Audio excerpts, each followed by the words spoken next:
Hello बच्चों, आज हम कक्षा 10 के जीव विज्ञान के अंतर्गत मानव में पोषण का पाठ हम लोग पढ़ रहे थे। उनमें हम पढ़ेंगे क्या, मानव में पाचन की क्रिया विधि कैसे संपन्न होती है। आइए मानव की पाचन क्रिया के बारे में स्टेप्स देखते हैं। पहला स्टेप है भोजन का अंतःग्रहण, दूसरा स्टेप है भोजन का पाचन, तीसरा स्टेप है पचित भोजन का अवशोषण, चौथा स्टेप है भोजन का स्वांगीकरण, अब पांचवा है वही क्षेपण। भोजन का अंतःग्रहण कहाँ संपन्न होता है? मुख गुहिका में संपन्न होता है। दांत और जीभ के द्वारा भोजन को क्या करते हैं, पीस करके लुगदी नुमा में बनाया जाता है।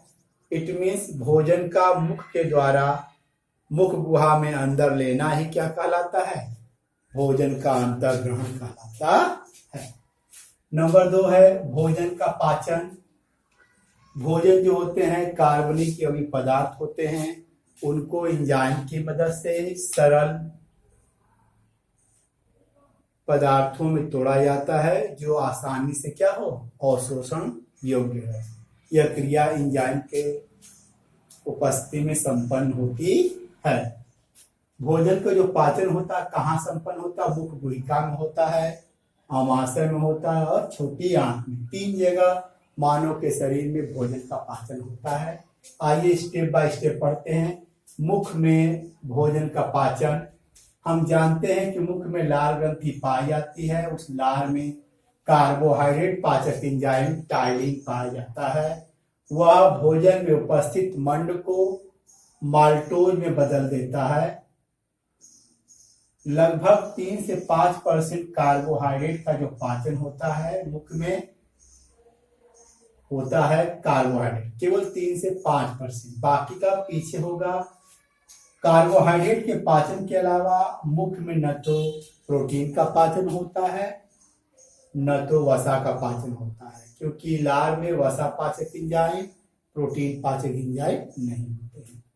अब दूसरा स्टेप है आमाशय में पाचन। मुंह में जो भोजन था लुगदी के रूप में हो जाता है, वह ग्रास नली से क्रमानुकंचन गति से होते हुए आमाशय में आता है।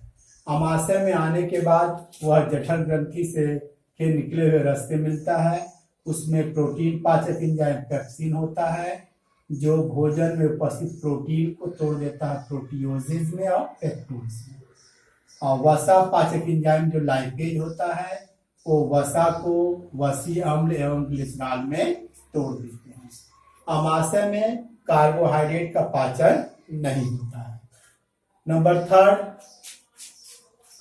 छोटी आंत में पाचन। छोटी आंत में पाचन के दौरान भोजन 3 तरह के रसों से मिलता है, पित्त रस, अग्नाशयी रस और आंतीय रस।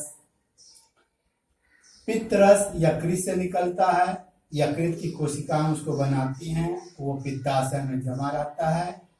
वह पित्त रस वसा का इमल्सीकरण करता है। इमल्सीकरण के दौरान बड़े बड़े वो वसा के पार्टिकल को छोटे छोटे पार्टिकल भी वो तोड़ता है। फिर भोजन अग्नाशयी रस से मिलता है। इसी अग्नाशयी रस की वजह से भोजन का जो पाचन का माध्यम हो जाता है वो क्षारीय हो जाता है। अग्नाशयी रस में एमाइलेज, ट्रिप्सिन, लाइपेज इत्यादि एंजाइम्स पाए जाते हैं।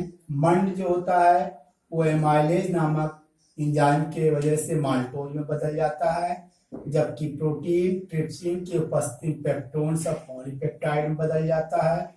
वसा जो है लाइपेज की उपस्थिति में वसी अम्ल एवं ग्लिसरॉल में बदल जाता है।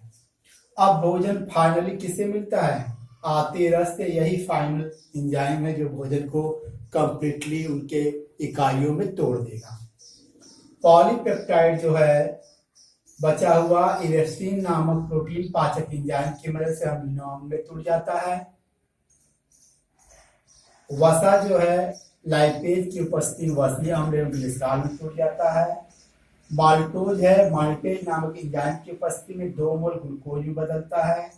सुक्रोज जो है सुक्रेज नामक एंजाइम की उपस्थिति में 1 मोल ग्लूकोज 1 मोल फ्रक्टोज में टूटता है।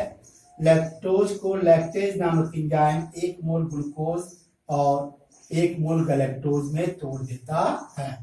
इस तरह हमने देखा कि छोटी आंत में पाचन पूर्णतः समाप्त हो गया। फिर देखिए क्या होता है इस दौरान, पूरी घटना के दौरान जो प्रोटीन था वो प्रोटीन पाचक एंजाइम की वजह से अमीनो अम्ल में बदलता है। तो इनका यदि इसमें बदल गए यूनिटों में तो कहें कि प्रोटीन का पाचन हो गया। इसी तरह वसा भी क्या होता है, ग्लिसरॉल और वसीय अम्ल में टूट जाता है। तो इस तरह कहेंगे कि भोजन का पाचन हो गया। कार्बोहाइड्रेट मोनोसेकेराइड में टूट जाएगा अर्थात ग्लूकोज फ्रक्टोज गैलेक्टोज, तो कहेंगे कि भोजन का पाचन हो गया। ये सभी यूनिट का निर्माण आपके छोटी आंत में आखिरी में हो जाता है, तो कहेंगे कि भोजन का पाचन हो गया। अब हम लोग थर्ड स्टेप पढ़ेंगे, पचित भोजन का अवशोषण। पचित भोजन का अवशोषण, जब भोजन क्या होता है छोटी आंत में एंजाइम की मदद से पच जाता है तो वह छोटी आंत में पाए जाने वाले माइक्रोविलाई रसायनकुल के द्वारा क्या होता है अवशोषित किया जाता है। रसायनकुल में आपके रक्त की पाइपें होती हैं और लसिका की पाइपें होती हैं। लसिका में वसा के इकाई का अवशोषण होता है, तो उस तरह के लसिका को हम बोलते हैं लैक्टियल। बाकी सब भोज्य पदार्थ वो इकाइयां जो है ब्लड में अवशोषित होती हैं। छोटी आंत में पूरा पूरा अवशोषण संपन्न हो जाता है, बड़ी आंत में जल का अवशोषण संपन्न होता है। अब आता है भोजन का स्वांगीकरण। भोजन के स्वांगीकरण के दौरान यह घटना कहाँ घटेगी, कोशिका के द्वारा। कोशिका के द्वारा जो भोजन होता है इकाइयां जब वहां जाती हैं तो वो उस भोजन का इस्तेमाल एनर्जी उत्पन्न करने में, नई कोशिकाओं या नए ऊतक बनाने में, पुराने ऊतक के मरम्मत में इसका उपयोग करते हैं। अर्थात भोजन की इकाइयों का आत्मसात कर लेना कोशिका के द्वारा, उसे ही हम बोलते हैं स्वांगीकरण। आखिरी स्टेप है वही क्षेपण, जो भोजन आसानी पच नहीं पाता है वो अपचित भोजन क्या होता है शरीर के बाहर मलाशय के द्वारा निकाल दिया जाता है। इस तरह देखेंगे कि भोजन का जो अंतःग्रहण है मुख में घटना घटी, भोजन का पाचन है मुख गुहिका आमाशय छोटी आंत में घटी, पचित भोजन का अवशोषण कहाँ घटना घटी छोटी आंत में माइक्रोविलाई के द्वारा, भोजन का जो स्वांगीकरण है शरीर के प्रत्येक कोशिकाओं द्वारा, जबकि वही क्षेपण मलाशय के द्वारा संपन्न होता है। इस तरह हमने देखा कि मानव में जो भोजन का पाचन हुआ वो संपन्न हुआ। अगले स्टेप्स में हम लोग श्वसन के बारे में अध्ययन करेंगे। नमस्कार।